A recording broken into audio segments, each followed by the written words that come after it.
തുടർച്ചയായ അച്ചടക്ക ലംഘനങ്ങൾ ചൂണ്ടിക്കാട്ടി പിരിച്ചുവിടാതിരിക്കാൻ കാരണങ്ങളുണ്ടെങ്കിൽ 15 ദിവസത്തിനകം മറുപടി നൽകണമെന്നാവശ്യപ്പെട്ടുകൊണ്ടാണ് പത്തനംതിട്ട ജില്ലാ പോലീസ് മേധാവി ഉമേഷ് വള്ളിക്കുന്നിന് കാരണം കാണിക്കൽ നോട്ടീസ് നൽകിയത്. അതിന് അദ്ദേഹം മറുപടി നൽകിയിട്ടുണ്ട്. അന്തസ്സുണ്ടെങ്കിൽ പിരിച്ചു വിടരുതെന്നാണ് പറയുന്നത്. ഒരു 11 കുറ്റങ്ങളാണ് എനിക്കെതിരെ പറഞ്ഞിട്ടുള്ളത്. ആ 11 കുറ്റങ്ങളും സോഷ്യൽ മീഡിയയിൽ നമ്മൾ പ്രതികരിച്ചു എന്നുള്ള കാര്യങ്ങളാണ്.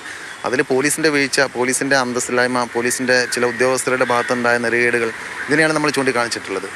പിന്നെ അതുപോലെ പോലീസിലെ വൻ അഴിമതിക്ക് സാധ്യത ഉള്ള HDFC ബാങ്കിന് ശമ്പളം കൊടുക്കുന്നത് പോലുള്ള പദ്ധതികൾ പൊളിക്കുക. അപ്പോൾ ഇത്തരം കാര്യങ്ങൾക്ക് വേണ്ടി നമ്മൾ പോസ്റ്റ് ഇടുകയും അതിൽ അവരുടെ പല പ്ലാനുകളും പൊളിയൊക്കെ ചെയ്തിട്ടുള്ള സാഹചര്യത്തിലാണ്. അപ്പോൾ ഈ സ്വാഭാവികമായിട്ടും ഇങ്ങനത്തെ ഒരു നോട്ടീസ് കിട്ടിയുള്ള മറുപടി സാധാരണ പോലീസുകാർ കൊടുക്കുക എന്ന് പറഞ്ഞാൽ ഞങ്ങൾ ഇങ്ങനെ തെറ്റ് ചെയ്തിട്ടില്ല, എൻ്റെ ഭാഗത്തുനിന്ന് എന്തായാലും വീഴ്ചകൾ ഉണ്ടെങ്കിൽ മാപ്പാക്കി തരണം എന്ന് പറഞ്ഞിട്ടാണ്. പക്ഷേ ഇവിടെ മാപ്പാക്കി തരേണ്ട കുറ്റങ്ങളൊന്നും, മാപ്പ് ചോദിക്കേണ്ട കാര്യങ്ങളൊന്നും ഞാൻ ചെയ്തിട്ടില്ല. SP ഫയലുകൾ മുഴുവൻ പരിശോധിക്കാതെയോ കാര്യങ്ങൾ വ്യക്തമായി മനസ്സിലാക്കാതെയോ ആണ് ഈ നോട്ടീസ് കിട്ടിയെന്ന് അയച്ചിട്ടുള്ളതെന്ന് നോട്ടീസ് വായിച്ചാൽ നമുക്ക് മനസ്സിലാവും. കൃത്യമായിട്ടുള്ള ഒരു OE നടത്താതെ ഏകപക്ഷീയമായിട്ടാണ് ഒരു തീരുമാനം എടുത്തിട്ടുള്ളത്. അപ്പോൾ OEയിൽ ഞാൻ പങ്കെടുക്കാത്തതിൻ്റെ കാരണങ്ങളൊക്കെ വ്യക്തമാക്കിയിട്ട് പറഞ്ഞിട്ടുണ്ട്.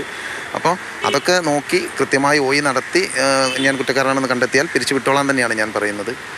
അത് നടത്താനുള്ളൊരു അന്തസ്സ് കാണിക്കണം എന്ന് ഞാൻ അദ്ദേഹത്തോട് പറഞ്ഞിട്ടുണ്ട്. പിന്നെ പിരിച്ചു വിടുകയാണെങ്കിൽ അത് നമ്മൾ സ്വീകരിക്കുന്നുവെന്നും കേരള പോലീസിൽ തന്നെ അഭിപ്രായം പറഞ്ഞതിൻ്റെ അല്ലെങ്കിൽ സത്യം തുറന്ന് പറഞ്ഞതിൻ്റെ പേരിൽ മാത്രം പിരിച്ചുവിടപ്പെടുന്ന ഒരു പോലീസുകാരൻ ഞാനായിരിക്കുന്നു, അതിൽ അഭിമാനം കൊള്ളുന്നു ഞാൻ മറുപടി പറഞ്ഞിട്ടുണ്ട്. ശിക്ഷ പോലീസുകാർ എന്ന് പറയുന്നുണ്ടല്ലോ, അത് ആരൊക്കെയാണ് ഉദ്ദേശിക്കുന്നത്?